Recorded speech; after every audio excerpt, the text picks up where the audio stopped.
Adonai, oh blessed are you, O Lord our God, King of the universe. Uh, let the words of my mouth and the meditations of my heart be pleasing unto you, O Lord. Hi, brothers and sisters. God has been giving me some more words, so I'm back here. First, let me remind you, started a website on Facebook. If you want to find us, it's called Watchmen of God. Just put a request to join as friends.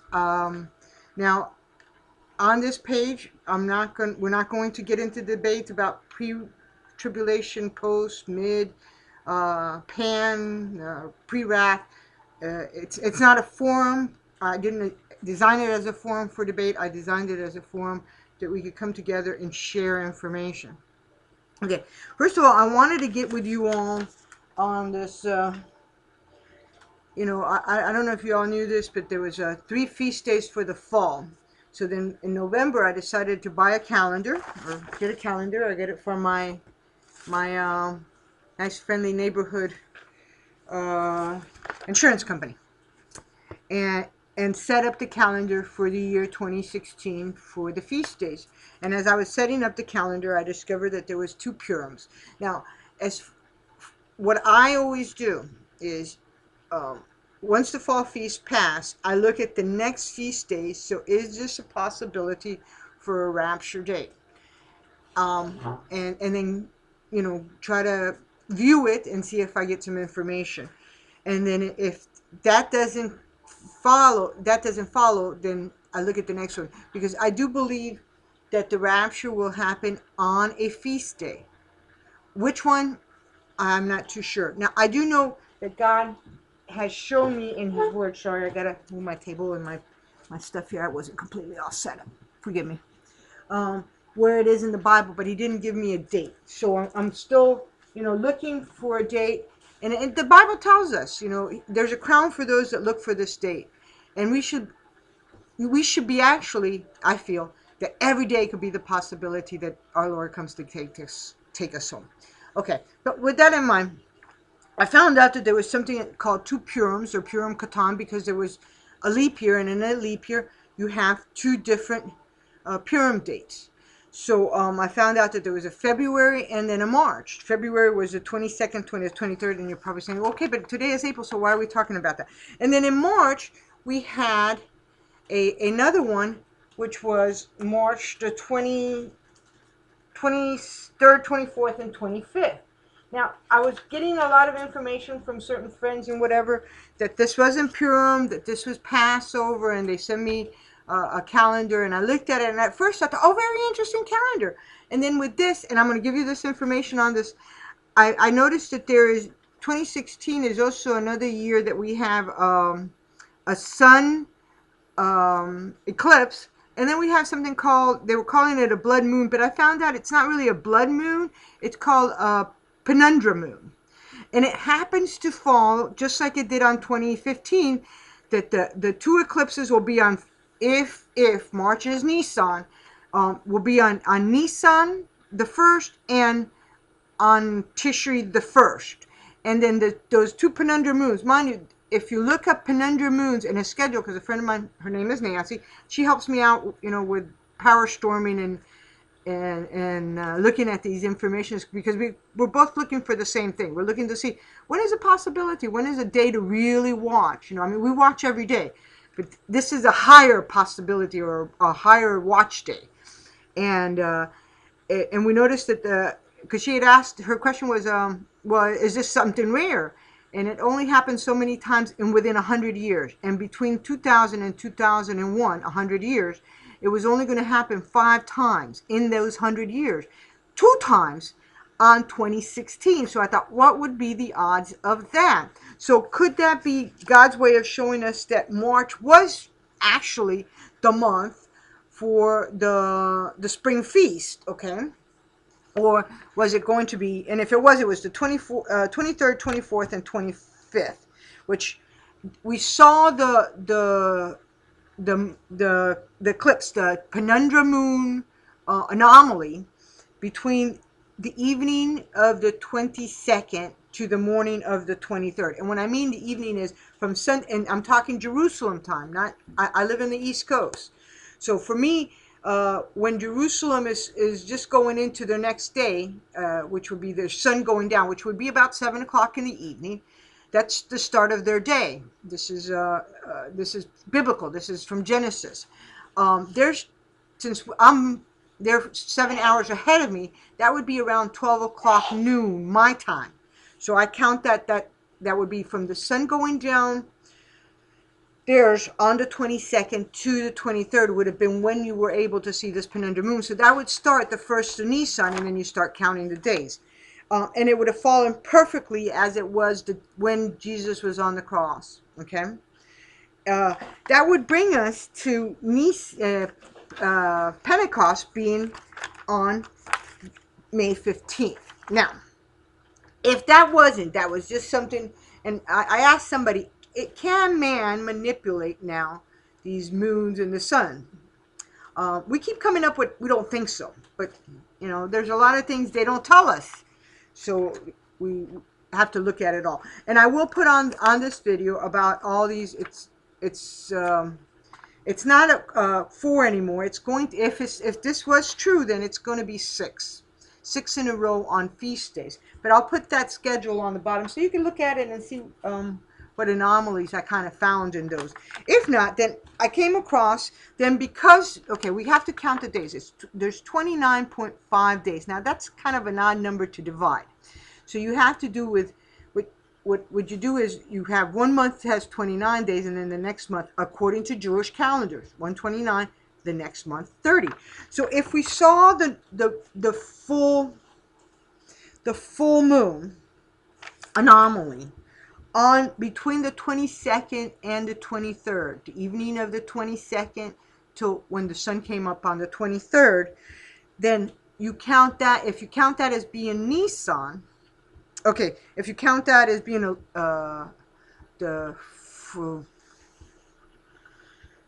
give me a second. If you count that as being the 14th or the 13th or the 14th, excuse me, the 14th of Adar the second, because of the 2 months added in because it was a leap year, then you come up with between the evening of the 6th and the 7th would have been the 1st of Nisan. Okay, so again, don't know. Was it really because of the anomalies? Was that the 1st of Nisan, or was that the 14th of or the 1st of Adar, or the 14th of Adar? So again, we're not quite sure of this, but if we say that's true, then you count 14 days from that, then you will know when the new moon occurred. And the new moon, according to Jewish traditions, or the way that they do the calendar, would bring you up on the evening between the 6th and the 7th, okay, as being the 1st of Nisan. Then you count, that be Nisan 1, Nisan 2, and I have it on here in the calendar. As you can see, I even got little tabs, and I color-coded all my stuff. So you got here, this is what we call midnight between the 5th and the 6th, and then midnight between the 6th and the 7th. For me, the middle of the day would be this, when the sun goes down in Israel, and that would be Nisan 1. So Nisan 1, Nisan 2, Nisan 3, Nisan 4, Nisan 5, Nisan 6, Nisan 7, Nisan 8, Nisan 9. Here, on the 15th, would be Nisan the 10th. The start of Nisan the 10th. That would have been the day that he would have done his triumphal entry. They would have reviewed the Lamb for 1, 2, 3, 4, and on this day would have been